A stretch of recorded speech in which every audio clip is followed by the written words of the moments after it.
Binatikos ng ilang eksperto sa karapatang pantao sa United Nations ang pag-uudyok di umano ng karahasan ni President-elect Rodrigo Duterte gaya na lang ng citizens arrest, pati ang komento nito tungkol sa pagpatay sa ilang mamamahayag.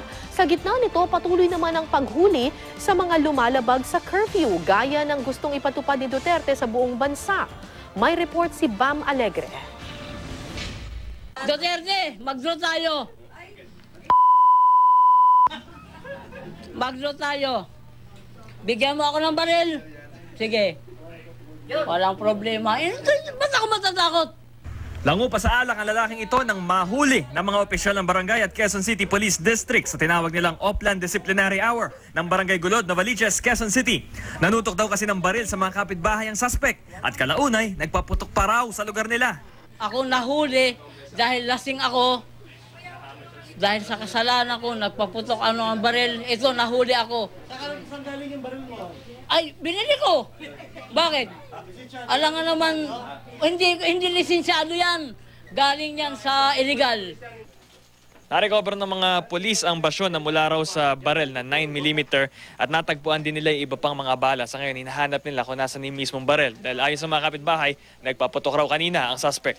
Hindi natagpuan ng mga tanod at pulis ang baril, pero mismong mga kapitbahay niya nagturo sa kanya na nagpaputok. Yung baril niya po, nagtututok, tapos bigla pong ginano sa taas, tapos gano'n, tapos pumutok po. Bakit siya biglang nanutok ng baril? Kasi lasing po, bigla na lang po siya lumabas dyan, sir.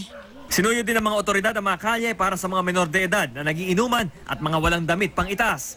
Isa rin sa mga nakainom ang pumalag habang dinadampot. Duterte, bawal ang nakainom sa labas. Di ba? Nakainom ko ba? Opo. Maging mga computer shop, ginalugad din dahil may memo na raw ang barangay para ihinto ng computer shops ang kanilang operasyon tuwing hating gabi. Siyam na menor de edad ang inabutan. Pinapatawag yung magulang, sinusundo dito. Hindi namin kasi inire-release hanggat wala yung mga magulang. Tapos binibigyan namin ng kinakausap namin, diplomasya. May counseling kami. Meron pa kaming Word of God na ginagawa. May kasama kaming pastor. Ang curfew sa mga kabataan ipinatutupad din sa Davao City na matagal na pinamumunuan ni President-elect Duterte.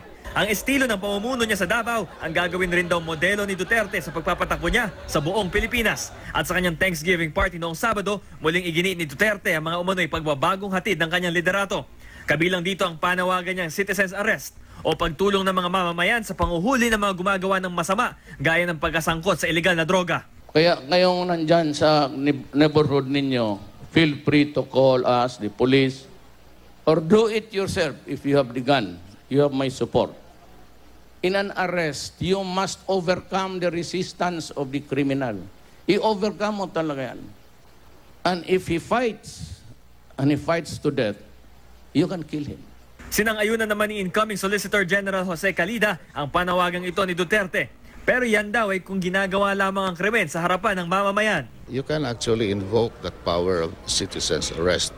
Of course, you have to tell the perpetrator na he's doing an illegal act and you intend to bring him to the authorities.